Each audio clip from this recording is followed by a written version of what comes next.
ई pads के ऊपर log in होने के बाद सबसे पहले आपके सामने ये मेन पेज ओपन होता है, जिसके ऊपर अगर आप देखें तो आपको सबसे टॉप के ऊपर यहाँ पर अपनी कंपनी का नाम नज़र आएगा।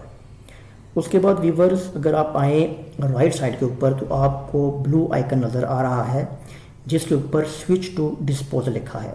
इसका मतलब ये है कि अगर आपने नीलामी के ऑक्शन के टेंडर्स बिड्स देखनी है तो आप इसके ऊपर क्लिक करेंगे।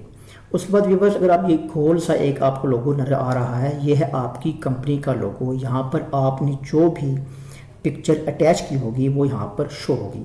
और व्यूवर्स इसके ऊपर जब आप क्लिक करेंगे तो क्लिक करने के बाद आपको यहाँ पे नाम शो होगा, उसके बाद आपकी प्रोफाइल, उसके बाद चेंज पासवर्ड। यानी कि अगर आप माई प्रोफाइल के ऊपर क्लिक करेंगे तो आप यहाँ से अपनी प्रोफाइल में चले जाएंगे, वहाँ से आप इसको एडिट भी कर सकते हैं, मॉडिफाई भी कर सकते हैं।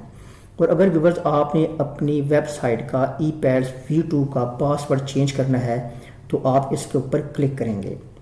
और अगर आपने इस वेबसाइट से लॉग आउट होना है तो आप इसके ऊपर क्लिक करेंगे। तो व्यूवर्स उसके बाद बारी आती है, नीचे वेलकम लिखा होगा और यहाँ पर आपका नाम शो हो रहा होगा जो भी आपने प्रोफाइल बनाते वक्त नाम दर्ज किया था।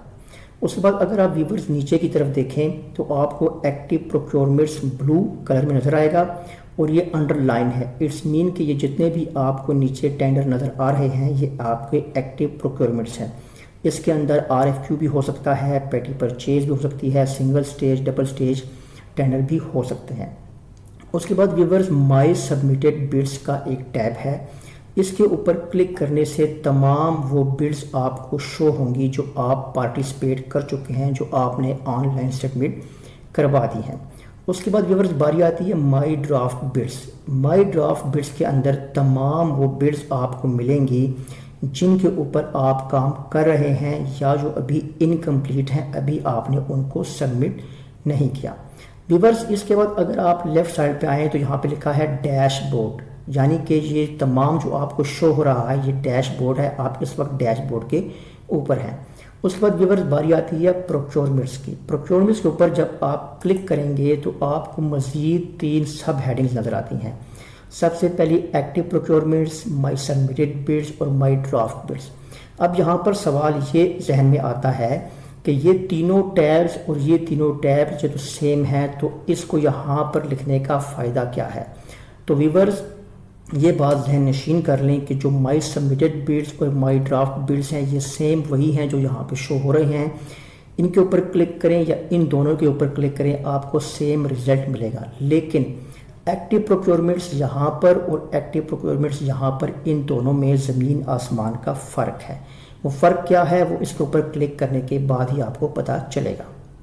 तो व्यूअर्स जब हमने एक्टिव प्रोक्योरमेंट्स के ऊपर क्लिक किया है तो सामने हमारे एक नई विंडो ओपन हो चुकी है जिसके ऊपर हमारे पास फ़िल्टर लगाने के लिए मुख्तलिफ ऑप्शन हैं जो मैं अपनी आपको पिछले लेक्चर में बता चुका हूँ। यानी कि आप रेफरेंस के साथ, टाइटल के साथ, बाय प्रोक्योरमेंट टाइप के साथ, उसके बाद बाय प्रोक्योरमेंट मेथड ये जो है ये अभी तक ब्लैंक आ रहा है, इसके ऊपर कुछ भी शो नहीं हो रहा।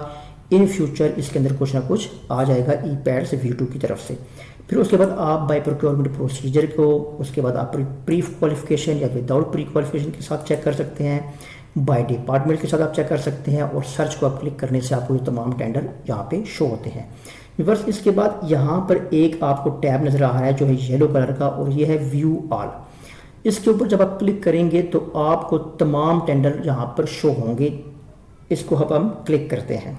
व्यूअर्स हमने व्यू ऑल को क्लिक किया है और क्लिक करने के बाद अगर आप नीचे देखें और ड्रैग करें तो आपको यहाँ पर जितने भी अब तक टेंडर जो एक्टिव हैं वो यहाँ पर आपको मिलेंगे, चाहे वो पेटी परचेज है, चाहे वो सिंगल स्टेज 1 इन्वेलप है, चाहे वो RFQ है, चाहे वो सिंगल स्टेज 2 इन्वेलप है।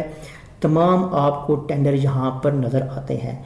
और अगर आपने मज़ीद टेंडर देखने हों कि जो प्रीवियस डेट के हैं तो आप पेज नंबर 2, पेज नंबर 3 और इसी तरह 4, 5, 7, 8 जहाँ तक आप जा सकते हैं आप इसको चेक कर सकते हैं 1 बाय 1 पेज के ऊपर क्लिक करने से। तो व्यूअर्स ये छोटा सा तारुफ था कि हमने ePads वर्जन 2 के डैशबोर्ड को कैसे आसानी के साथ इस्तेमाल करना है और कैसे उससे हमने फ़ायदा उठाना है। अल्लाह हाफ़िज़।